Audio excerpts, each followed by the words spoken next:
Like most people who grew up without smartphones, I used to watch a lot of television. I remember when my family finally got cable and thinking of all the new shows I could discover. But after about only a month, reality set in. I would start watching the same 5 networks I used to beforehand, which leads me to an old saying that was repeated at least once a week in the living room. We have 1,000 channels, and there's still nothing on. And for me, it seems like this applies to the current gaming market as well. It's not like there's a lack of good games, there's plenty of amazing games, and some of them are even free to play. But over time, I've found myself becoming jaded, often unwilling to try a new game in fear of wasting my precious time that could obviously be better spent making a pessimistic ramble on a redundant topic in an oversaturated video market. Even when I find a new game to play, it feels somewhat underwhelming, usually ending in me losing interest shortly after a few sessions, or I end up playing until completing my own personal goals in the game. Sometimes my goal is to get every ending, like in Detroit Become Human. Other times it's something minor, like getting Takami to love me in Persona 5.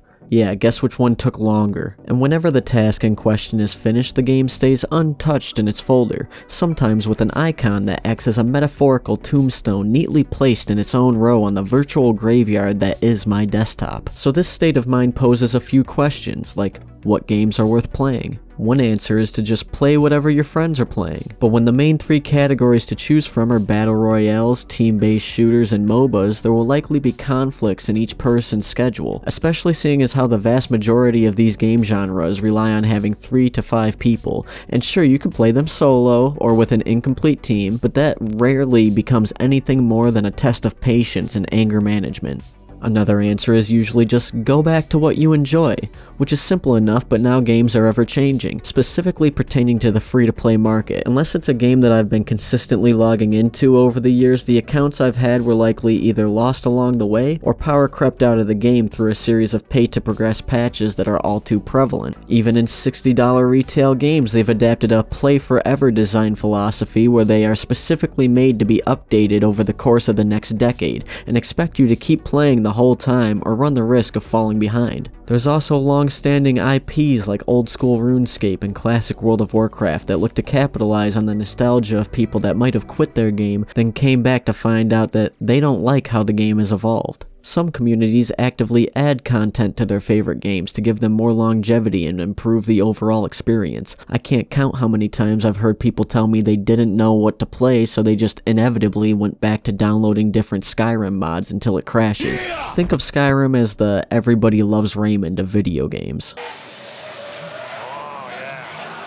In fact, why don't I just settle back into a single-player game, perhaps finally beating the one that's given me so much trouble months ago. But then I'm given 2 options, either load the last save and face the reality of why I stopped playing the game in the first place, or to start over, slowly trying to regain the progress I once made as a younger, more ambitious gamer. Whenever this seems to be the best decision, I realize that I hate tutorials more than I like the old games that I have. Sometimes after this dilemma, I become angry looking for a fight, and honestly, fighting games have had the most replayability for me. There's something about small bursts of a single confrontation that makes them both addicting and easy to put down when needed to. Even the classic phrase, "okay, one more," only entails about 5 more minutes of gameplay, yet there is no better feeling than dusting a worthy opponent without taking any damage, so it's hard to resist hours of training in fear of suffering the most agonizing of defeats. And once I find myself in the opposite end of a particularly brutal loss, I often reevaluate my decision on how much time I'm willing to sink into combos and what I'm really gaining by acquiring all this frame data and matchup experience. Because let's face it, winning is way more fun than losing, and if you want to consistently win in a fighting game, you better be willing to commit. So how about I lay back, take it easy, get into a nice card game, and oh my god, I'm already bored.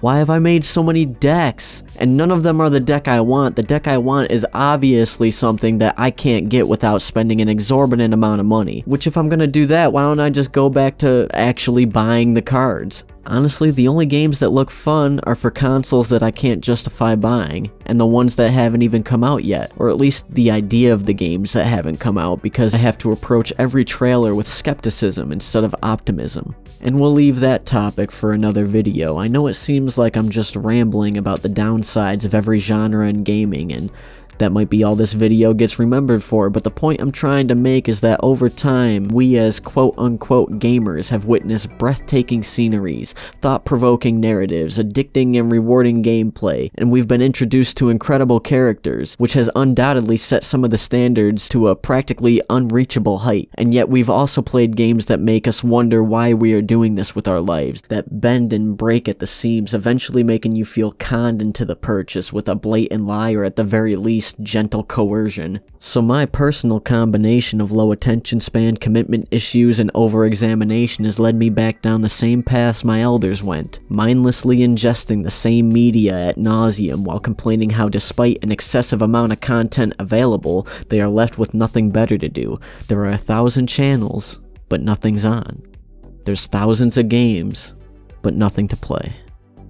But as always, I want to know what you guys think. Is the market stagnant or is it booming? Is the standard set too high or not at all? Feel free to leave your comment below. If you want to have a personal conversation with me, the best way to do that is through the Daily Quest Discord. There's a link in the description of every video.